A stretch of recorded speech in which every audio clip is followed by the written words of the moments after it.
Marcus Whitaker sat high in a building that bore his name, sipping coffee from a porcelain cup that cost more than most people's weekly groceries. He watched three dots moving across his phone screen, three suns, three different paths unfolding across Atlanta on a typical morning.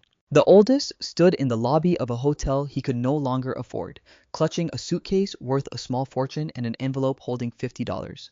The middle son had already spent 35 of his 50 on a networking event that would give him nothing but a name tag and a room full of strangers who would forget him by lunch. The youngest sat in a public library with a pencil and a sheet of paper, carefully dividing 50 by 7. By the end of that week, two of them would call their father begging. The third would not call at all. Marcus Whitaker had built Whitaker Capital Partners from a single rental property in southwest Atlanta into a portfolio worth billions. He still got to the office before anyone else and still read every contract himself, every single page, because his grandfather had once told him that a man who lets someone else read for him will eventually let someone else think for him. The house in Buckhead sat on 2 acres behind a wrought iron gate that opened without a sound. 6 bedrooms, a kitchen with marble countertops imported from Italy, a dining table made from black walnut with 12 chairs hand-carved to hold a family that would fill them. Most nights, only 4 chairs were used. Most nights, one of those 4 stood empty until the food grew cold. Marcus had 3 sons. Garrett was the oldest. He held the title of vice president at Whitaker Capital Partners, a title his father had given him some time ago and that Garrett had not yet earned in any way that truly mattered. He came to dinner on time but spent half of it on his phone, his thumb sliding across the screen while his fork moved across the plate, both on autopilot.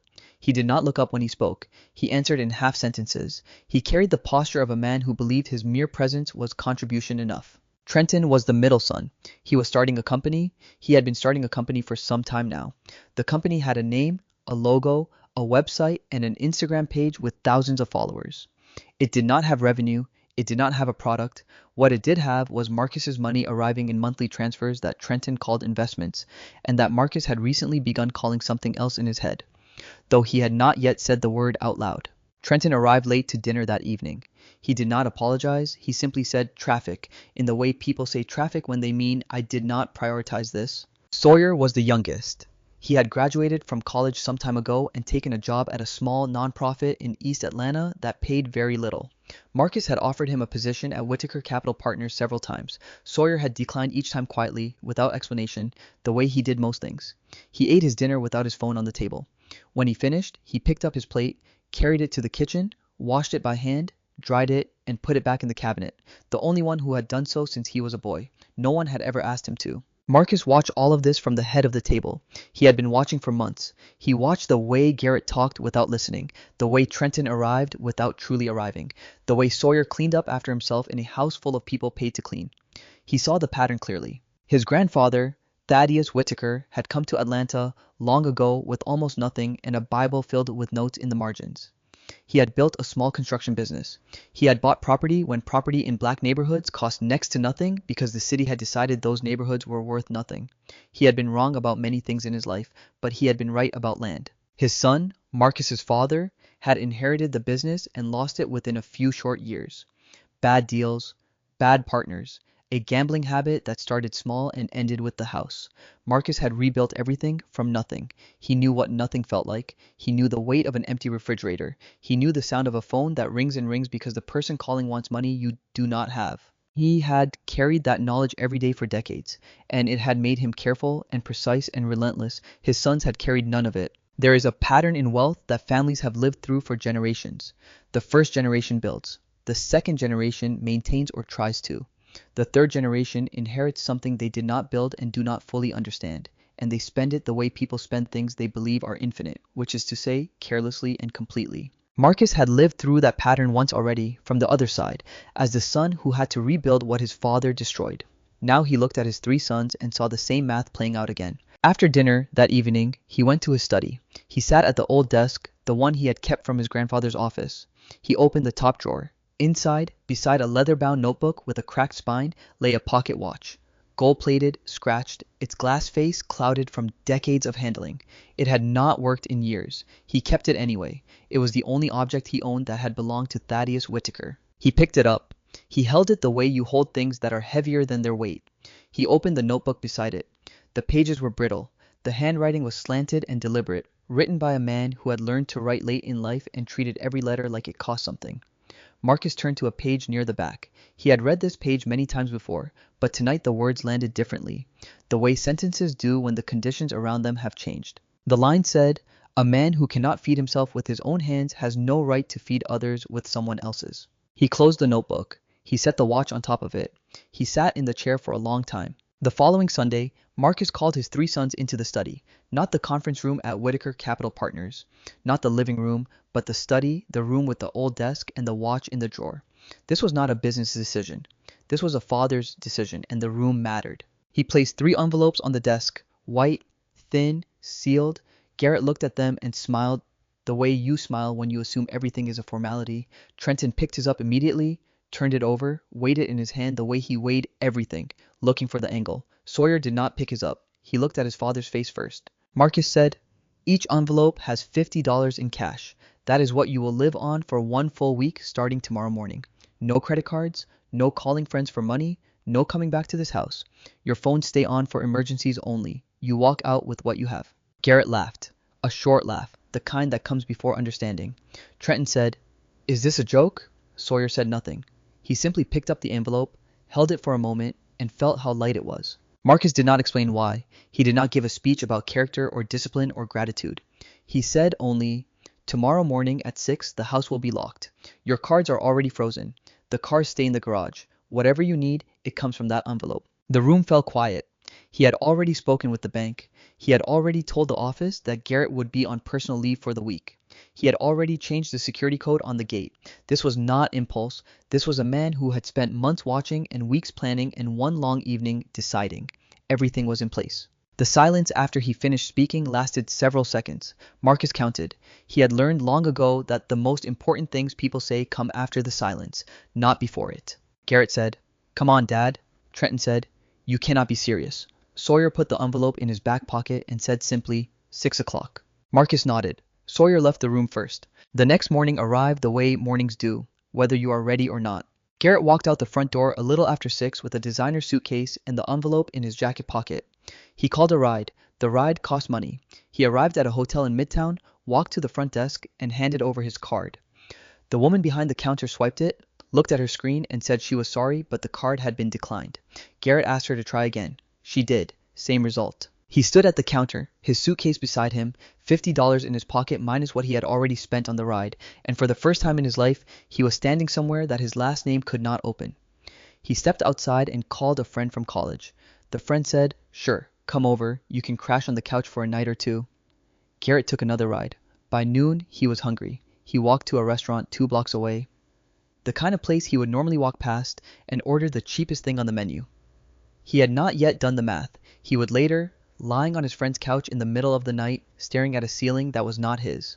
Trenton left the house at 6 sharp with no suitcase, only a backpack, a phone, and a plan. The plan was to turn $50 into more than $50 because that was what entrepreneurs did. He had seen a networking event listed online at a co-working space. Tickets were $35. He bought one. He told himself this was an investment. He told himself connections were more valuable than cash. He arrived in his cleanest sneakers and best jacket and spent hours shaking hands and exchanging business cards and explaining a company that did not yet have a product to people who smiled politely and moved on. By the middle of the afternoon, the event was over. He had $15 left. He had 7 business cards from people who would not remember his name. He had no place to sleep. Sawyer walked out the front door early, carrying a backpack with 2 changes of clothes, a toothbrush, and a small notebook with a black cover. He did not call anyone. He did not take a ride. He walked. He walked to the YMCA and asked about a room. He nodded when he heard the price, said thank you, and walked out. He walked to the public library and sat down at a table near the window. He took out the notebook and the pencil tucked in its spine. He opened to the first page and wrote at the top, $50, 1 full week. Below that, he wrote roughly $7 per day. Below that, he made 3 columns, food, water, shelter. He studied the columns for a while. Then he crossed out shelter and wrote beside it, fine free. He walked to a store 4 blocks away and bought a loaf of bread, a jar of peanut butter, and a refillable water bottle. He filled the bottle at a public fountain on his way out. He ate 2 slices of bread with peanut butter standing on the sidewalk, watching the city move around him. He had most of the money left. He wrote the number in the notebook. He closed it. He put it back in his backpack. He kept walking. 3 sons. 3 envelopes. the same $50. One had spent nearly $40 before noon.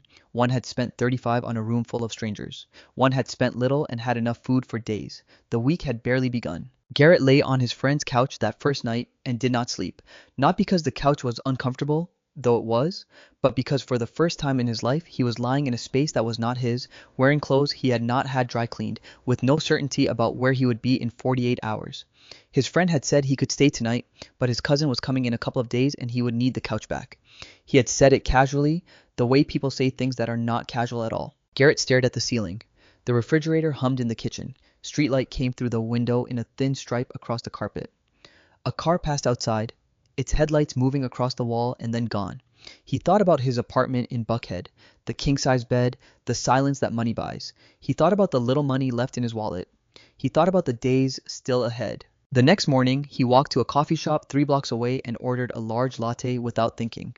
The way your body does things it has been trained to do. He was standing at the pickup counter when he realized what he had done. He looked at the cup, he looked at his wallet, he drank the coffee anyway. By the middle of the week, his friend was being polite in the way people are polite when they want you to notice they are being polite. Garrett had not bought groceries, he had not cooked, he had not offered to pay for anything or clean anything or contribute in any visible way.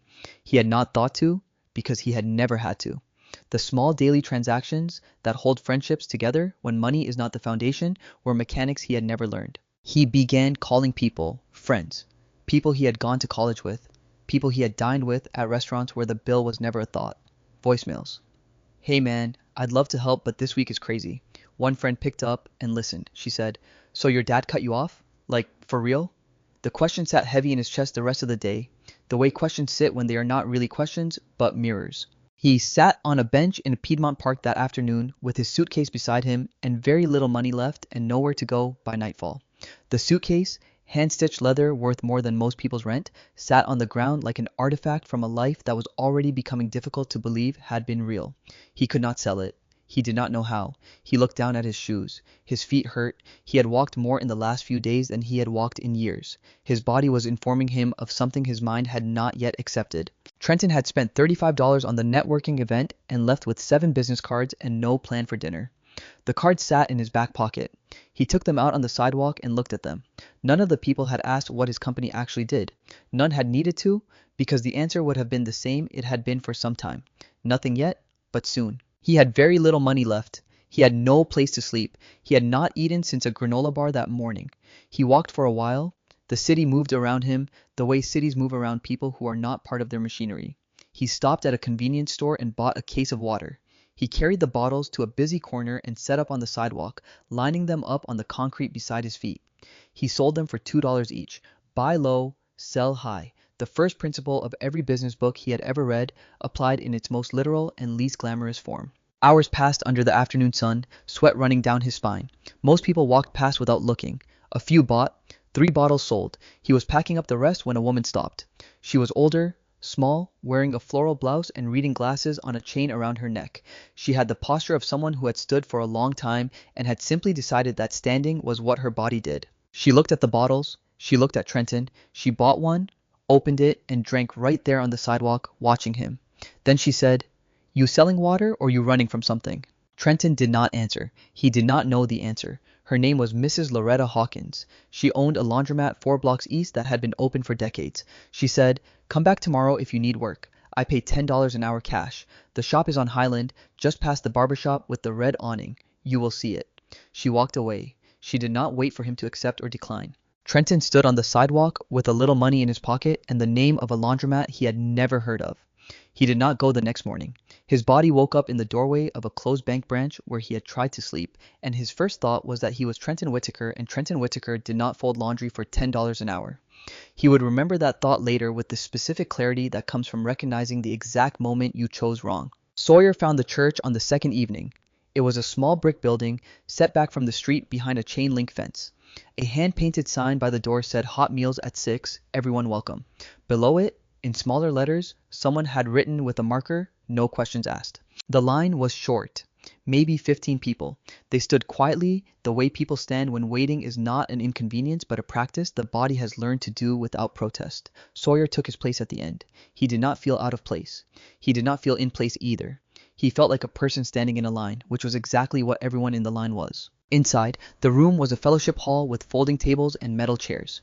The food came from a kitchen in the back, served by two women in aprons and a teenage boy who looked like he would rather be anywhere else, but was there anyway.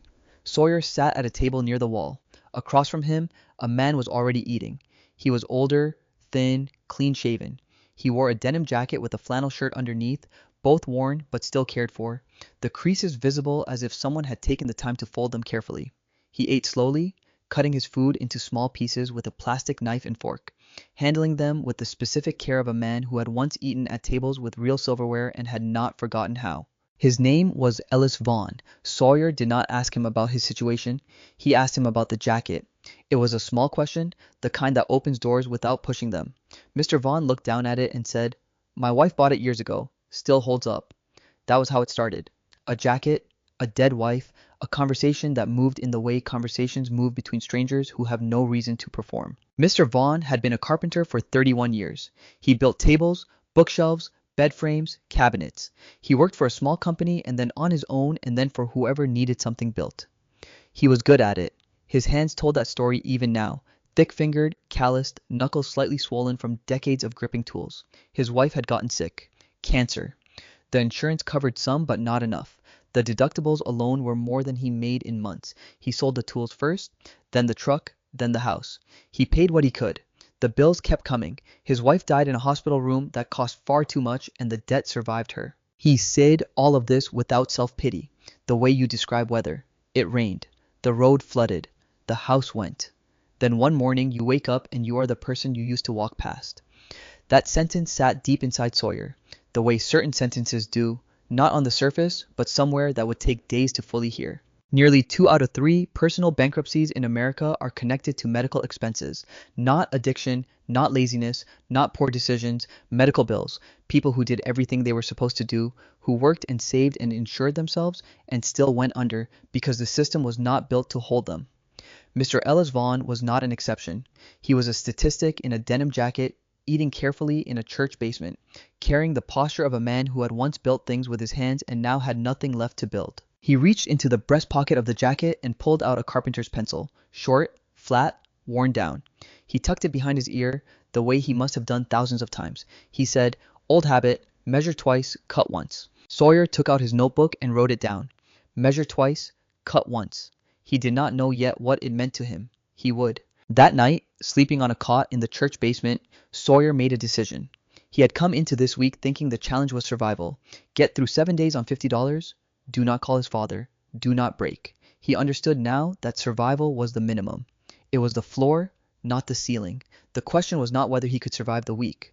The question was whether the week could teach him something he did not already know. Garrett did not make this decision. That same night, he was sitting on a bench in Piedmont Park with his suitcase and almost no money left and no idea where to sleep. His friend's cousin had arrived. The couch was taken.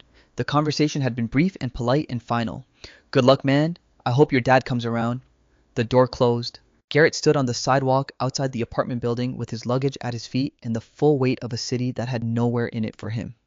He walked to the park because it was the only place he could think of that did not require money to enter.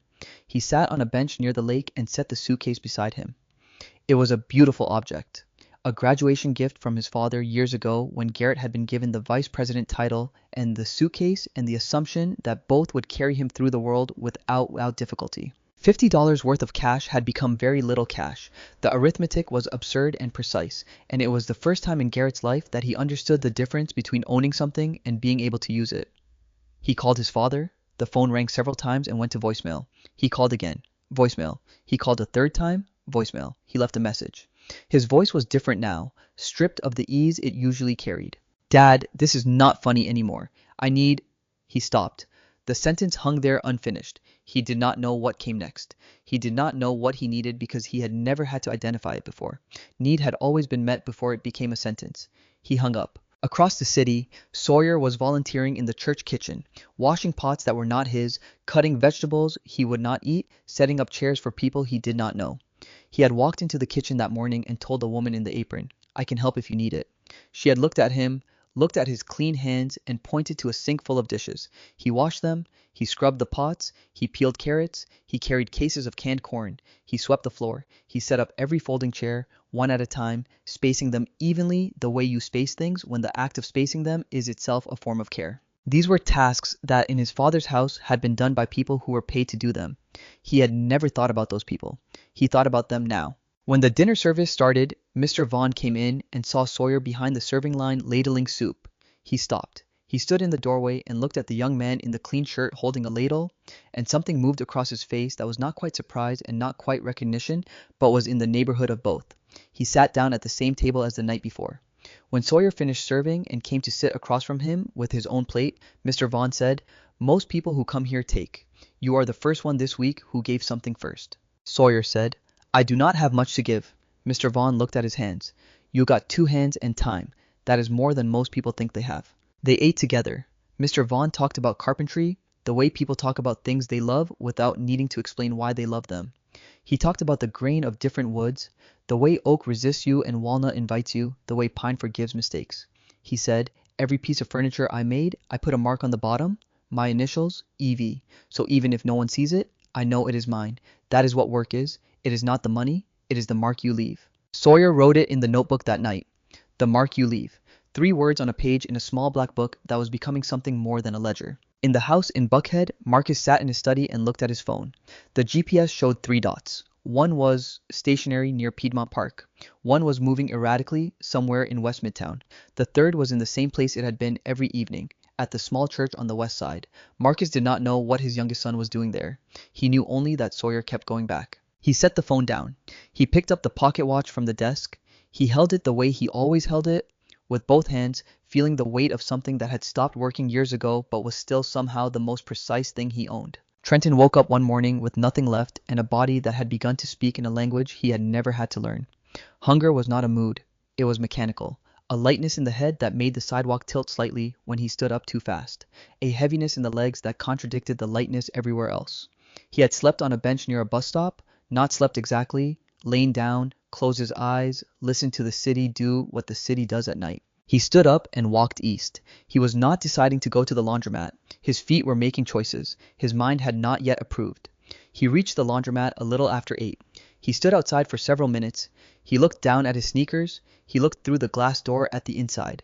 Washing machines from another era, beige and dented, tile floor cracked in places, a ceiling fan turning slowly above the folding tables. A handwritten sign on the wall said, "Unattended clothes after 1 hour will be folded and placed on the shelf. Please be considerate." He opened the door. Mrs. Loretta Hawkins was behind the counter, sorting quarters into paper rolls with the efficiency of someone who had sorted 1,000,000 quarters and would sort 1,000,000 more. She looked up. She looked at him. She did not say what happened. She did not say, "I knew you would come back." She pointed to a pile of clothes on the folding table, clean, warm, fresh from the dryer. She said, "Start there."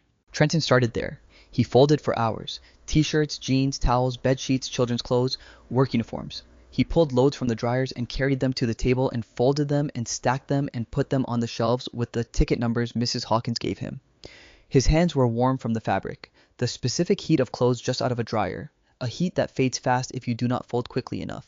He learned this in the first hour. By the second hour, his hands knew it before his mind did.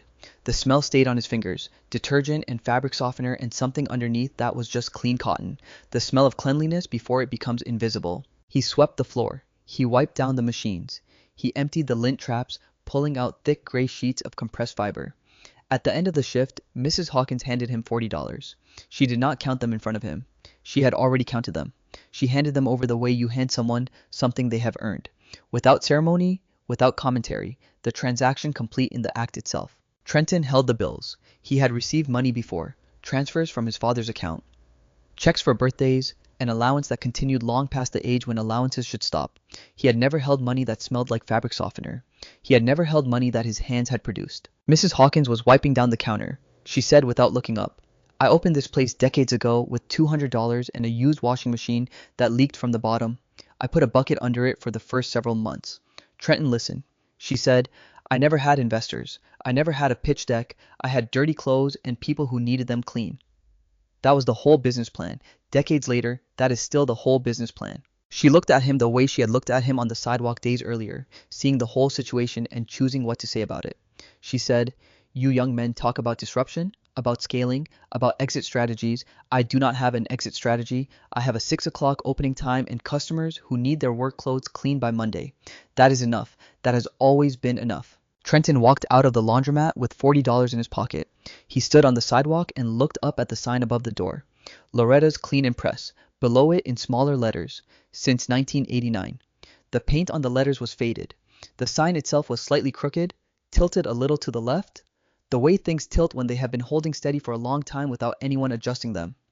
Decades. No rebrand, no pivot, no venture capital, just clean clothes for people who needed clean clothes. He stood there looking at that sign for a long time. Garrett had slept on a park bench the night before. He had not planned to. He had planned to find a shelter. He did not find one because he did not know where shelters were, the same way he did not know where bus routes ran or what time libraries opened or how much a loaf of bread cost. These were categories of knowledge that had never been relevant to his life, and their absence had never been visible until now. He had bought a packet of instant noodles from a gas station.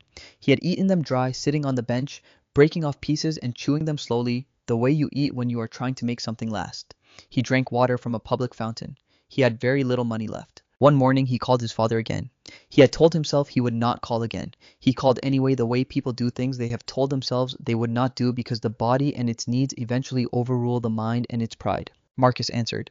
The silence on the line lasted several seconds. Garrett could hear his father breathing.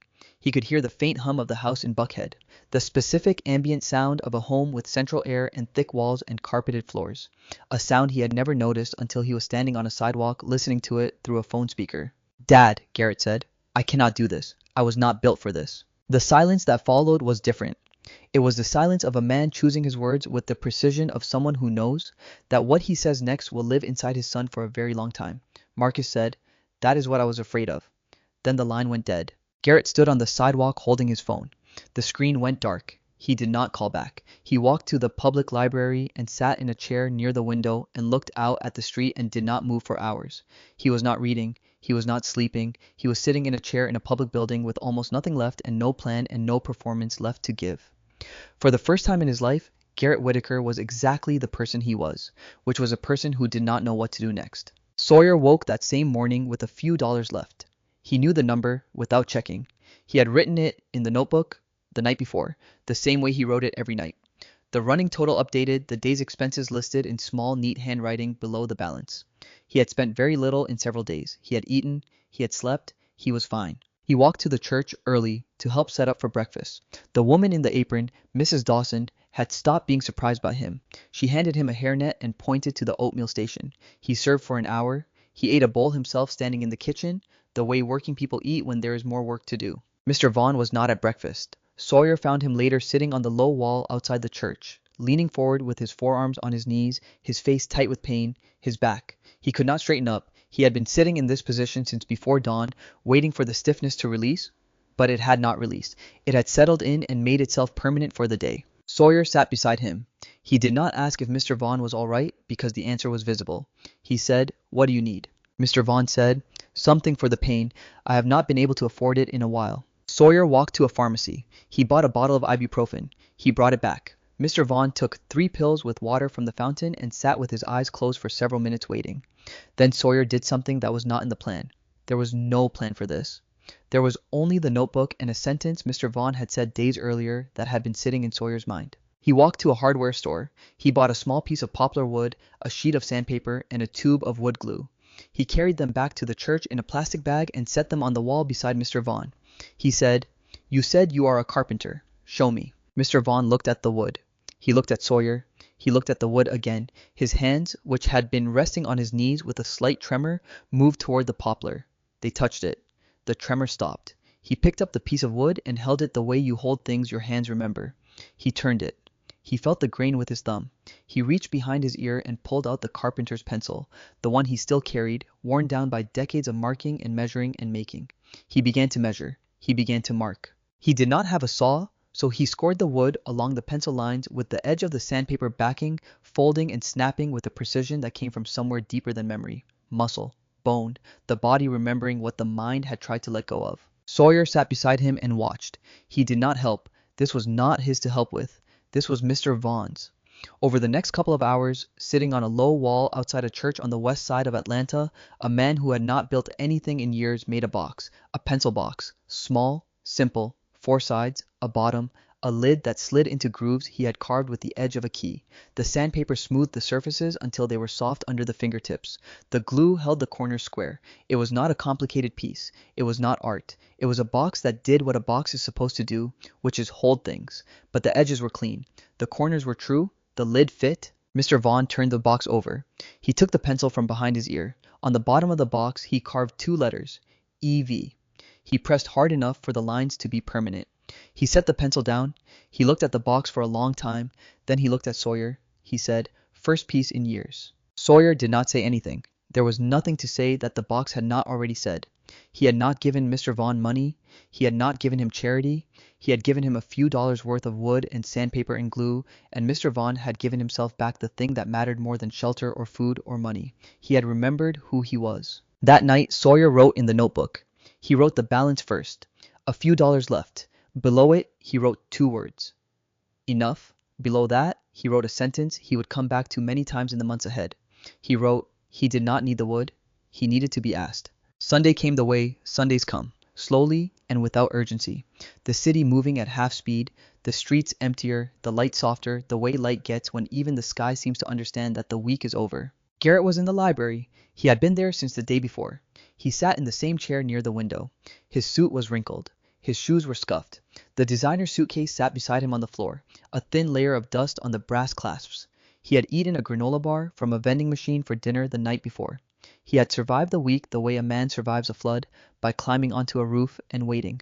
Not by swimming, not by building, by holding on. He sat in the chair and looked out the window at people walking past who did not see him, and he understood in the quiet way that understanding comes when there is nothing left to distract you from it, that he had spent his life being carried and had mistaken it for walking. Across the city, Trenton was in the laundromat, his second day. He arrived early because something had shifted in the way he thought about the work.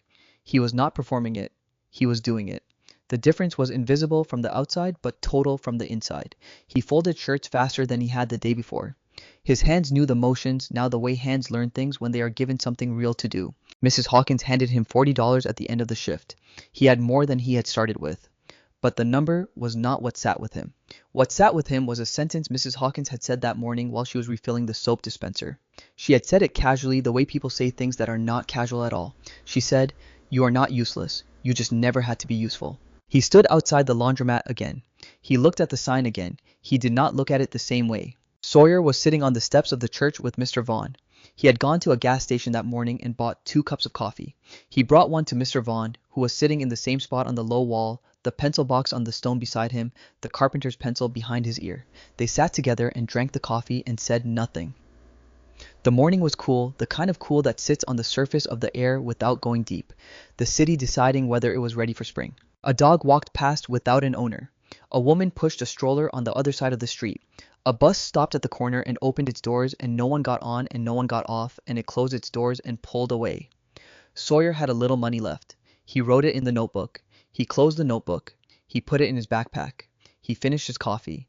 He sat on the steps of a church on the west side of Atlanta with a man who had built a pencil box the day before after not building anything for years, and neither of them said a word because some mornings the silence is the whole conversation. 3 sons, the same week, the same city. One was sitting in a library with dust on his suitcase and nothing left to perform. One was standing outside a laundromat with calluses forming on his palms and a sentence he would carry for the rest of his life. One was sitting on church steps with a few dollars and a notebook full of things that money could not buy. The week was over. What it had built was just beginning. Marcus unlocked the front door early the next morning. He had been awake since before dawn. He had made coffee and sat in the kitchen and waited the way you wait for something you set in motion that you can no longer control. Garrett arrived first. He came through the front door carrying the designer suitcase, which was scuffed now along the bottom edge where it had been set on concrete and park benches and library floors for a week. His suit was wrinkled in places that pressing would not fully correct. His shoes had lost their shine. He did not look at his father. He did not speak. He walked past the kitchen, past the dining table with its 12 chairs, up the stairs and into his bedroom. He closed the door. The lock turned. Marcus stood at the bottom of the staircase and listened. After a moment, the sound of water, the shower running. Garrett was bathing for the first time in days. Marcus stood there and listened to the water and understood what the water meant without needing his son to explain it. Water, when you have not had it for a while, is not hygiene. It is restoration. It is the body being told it is allowed to exist comfortably again. He went back to the kitchen and waited. Trenton arrived later. He came in through the side door that opened directly into the kitchen. He was wearing the same clothes he had left in, but they were cleaner than Garrett's, which was a detail Marcus noticed without commenting on. Trenton set two things on the kitchen counter. The first was a small stack of bills, 5s and 10s, folded once. The second was a torn piece of paper with a phone number written on it and a name, Loretta Hawkins. He looked at his father. He said, "I'm going back to work there on Tuesday, if that is okay." Marcus looked at the money. He looked at the torn piece of paper. He looked at his son's hands, which were different from the hands that had left this house a week ago. Not visibly different, not calloused or marked, but held differently. Open at the sides instead of shoved in pockets. The hands of a person who had recently used them for something and had not yet forgotten the feeling. He looked at the sentence his son had just said. "I'm going back to work there on Tuesday, if that is okay." In all his years, Trenton had never asked permission for anything. He had announced, he had demanded, he had assumed, he had not asked. The question mark at the end of that sentence was new. It was the newest thing in the room. Marcus nodded. He said, "That is okay." Trenton went upstairs. Sawyer arrived last. He walked in through the front door with his backpack over one shoulder, the same backpack he had left with. No heavier, no lighter. He set it on the floor by the kitchen table.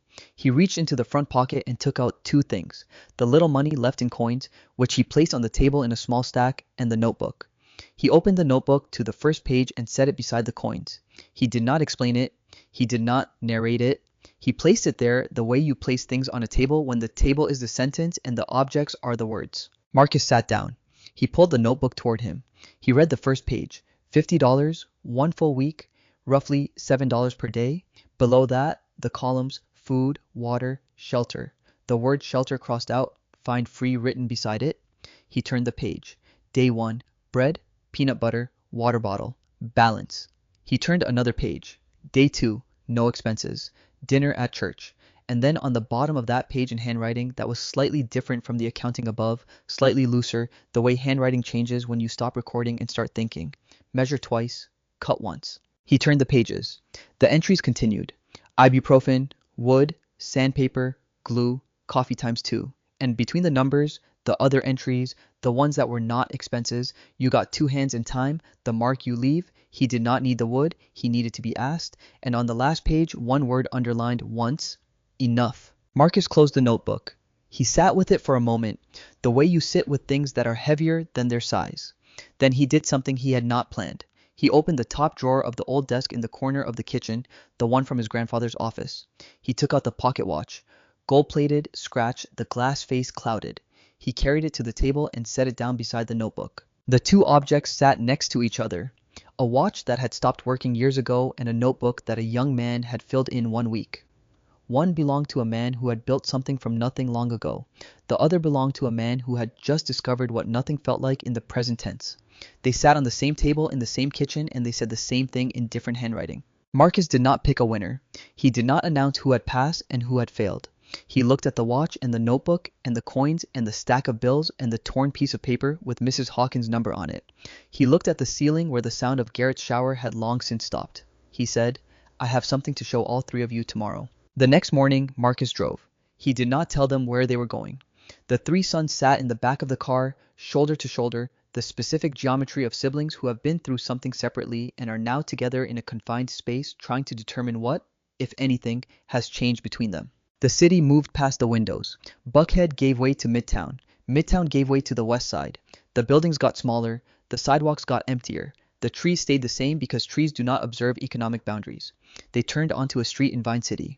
Marcus slowed the car. He pulled over beside a lot. It was large, maybe half an acre, bordered by a chain-link fence on 3 sides and a crumbling brick wall on the 4th. Weeds pushed through the concrete. A rusted dumpster sat in one corner. On the fence facing the street, a sign, white background, blue letters. It read, "Future site of the Whitaker Community Workshop and Housing Initiative." The 3 sons looked at the sign. None of them had seen it before. Marcus got out of the car. They followed. He stood at the fence and looked at the lot the way he always looked at property, reading the ground the way other people read documents. He said, "I bought this some time ago. I did not tell anyone, not the board, not the lawyers, not any of you." He told them what it was, A workshop on the ground floor, woodworking, electrical, plumbing, skills training for people coming out of shelters or off the street. Transitional housing above the workshop, 42 units of affordable housing permanently below market rate. The building would not generate profit. The building was not designed to generate profit. The building was designed to give people who had lost everything a place to learn something with their hands and a place to sleep while they learned it. He said, I did not send you out there to punish you. I sent you out there to see if any of you could see what I have been seeing. He told them about the will, not the Whittaker Capital will, a different will, a personal one. The person who led this project would inherit it in his name, not the company, not the portfolio, this lot, this building that did not yet exist, this thing that would never be measured in returns or margins or quarterly reports. This was the thing he cared about most. This was the legacy he wanted to leave. He stopped talking. He let the silence carry it. Garrett was the first to speak. He looked at the lot, at the weeds, at the crumbling wall, at the neighborhood stretching out in every direction, small houses and empty storefronts and a liquor store on the corner. He said, Dad, this neighborhood, there is no return on investment here. The sentence landed on the concrete between them. Marcus did not respond. He did not need to. Garrett heard it as it left his mouth the way you sometimes hear your own sentences a half second after you say them and realize what they contain. He went quiet. He looked at the ground. He did not speak again. Trenton was looking at the lot differently. He was not looking at the lot. He was looking at the street behind it, at the houses, at the laundry hanging on a line behind one of them. He said quietly, almost to himself, you would need a laundromat in the building. People always need clean clothes. It was a small sentence. It was a sentence about clean clothes, but it was the first time Trenton Whittaker had looked at a piece of real estate and thought about what the people living near it actually needed instead of what could be extracted from them. Mrs. Loretta Hawkins had not taught him this in words. She had taught him this in warm towels and an early opening time and decades of unchanged signage. Sawyer did not speak. He walked away from his father and brothers and stepped through a gap in the chain-link fence. He walked the lot slowly, the way you walk a place when you are not inspecting it but listening to it. He stopped in the far corner near the brick wall. He knelt down. He put his hand flat on the ground, palm against the broken concrete and the weeds pushing through it. He stayed there for a moment. Then he opened the notebook. He wrote something. Marcus watched from the fence. He looked at his three sons. One was staring at the ground, silenced by his own words. One was looking at the street with new eyes, seeing laundry lines and thinking about need. One was kneeling in the dirt with his hand on the earth and a pencil in the other hand writing. He saw them clearly in that moment. He saw them the way a man sees his own life played back at 3 different speeds. Garrett was Marcus years ago when money was the answer to every question and the only question worth asking was how much. Trenton was Marcus later when the first cracks appeared and the first real questions began. Sawyer was Marcus at the beginning before the building and the name and the top floor, when his hands were on the ground, when his eyes were looking up. Marcus did not announce a winner. He did not rank them. He stood at the fence and asked one question, the same question to each of them in the same voice. If I gave you this, what would you build? Garrett answered first. He had recovered his composure the way people recover composure when they have spent a lifetime practicing it. He straightened his jacket. He looked at the lot with the eyes of a man who had spent years reading spreadsheets and attending board meetings and speaking in a language built entirely of efficiency. He said, I would hire a project manager, bring in a general contractor. We could have this operational quickly if we fast-track the permits. It was a competent answer. It was the kind of answer that worked in conference rooms and quarterly reviews. It had no pulse. Trenton spoke next. He was still looking at the houses across the street, at the laundry on the line. He said, I would talk to the people who live around here first, find out what they actually need before building anything. It was a better answer. It was an answer that had Mrs. Loretta Hawkins somewhere inside it, somewhere in the space between dirty clothes and people who needed them clean. But it was still an outline. It was still a man describing what he might do, not what he had already begun doing. Sawyer did not answer with words. He walked back through the gap in the fence. He stood beside his father and opened the notebook. He turned to the page he had been writing on while kneeling in the dirt. On the page was a rough sketch, a floor plan. The ground floor showed a workshop space divided into sections. One was labeled woodworking. The notation beside it was specific. It said, Mr. Ellis Vaughn, head carpenter, contact the shelter on Forsyth Street. He is there most nights. Above the workshop, the sketch showed housing units, small, simple, numbered. Sawyer had not drawn a concept. He had drawn a building with a person already in it, a specific person. A man with a name and a location and a carpenter's pencil behind his ear and 2 initials he carved into the bottom of everything he made. Marcus looked at the notebook. He looked at the name, Ellis Vaughn, written in the same neat handwriting that had tracked every dollar and every lesson for 1 week. He looked at his youngest son. He said, "You did not just survive the week, you saw someone." Sawyer said, "He saw me first." The sentence was 5 words. It contained the entire week. It contained a church basement and a plastic knife and fork handled with dignity, and a denim jacket bought years ago, and a carpenter's pencil worn down by decades, and a box made from a few dollars worth of wood. That was the first piece a man had built in years. It contained the moment when Sawyer had sat down across from a stranger and asked about a jacket, and a stranger had become a person, and a person had become a name, and a name had become a plan. Marcus closed the notebook. He held it for a moment, then he handed it back. He said, "This is yours." He did not mean the notebook. Months later, the building on the lot in Vine City was not finished, but the ground floor was. The workshop opened on a Tuesday in September. No ceremony, no ribbon cutting. Mr. Ellis Vaughn arrived early because that was what he did. He unlocked the door with a key that had his name on the ring, the first key he had carried in years. He turned on the lights, he put on his safety glasses, he tucked the carpenter's pencil behind his ear, not the old one, a new one, though he kept the old one in the box on his nightstand. 4 other men worked in the shop now, all formerly homeless. One had been a mechanic. One had never held a tool in his life. Mr. Vaughn taught them the way he did everything, slowly, carefully, with the precision of a man who believed that how you measure is who you are. He was teaching a young man named Devin how to read a tape measure when Sawyer walked in that morning. Devin was holding the tape wrong. Mr. Vaughn did not correct him with words. He put his hands over Devin's hands and moved them to the right position and said, "Now read it." Devin read it. Every piece of furniture that left the workshop had 2 letters carved into the bottom. EV, Mr. Vaughn's mark, the mark he left. Garrett did not run the project. He went back to Whitaker Capital Partners, but he went back differently. He volunteered to launch a pro bono consulting program for small businesses in Vine City and the surrounding neighborhoods. He took a pay cut to do it. He still wore his Oxford shoes, but he walked to meetings now, sometimes many blocks. His feet had learned. He did not complain about them anymore. Trenton split his time. Several days a week at Mrs. Hawkins' laundromat, where he now opened the shop early because Mrs. Hawkins' knees had started bothering her and she did not say so, but he noticed. Other days at the workshop handling operations, ordering materials, managing the budget. He did not talk about disruption anymore.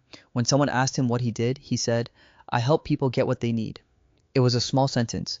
It fit. Sawyer lived in a 1-bedroom apartment a few blocks from the building.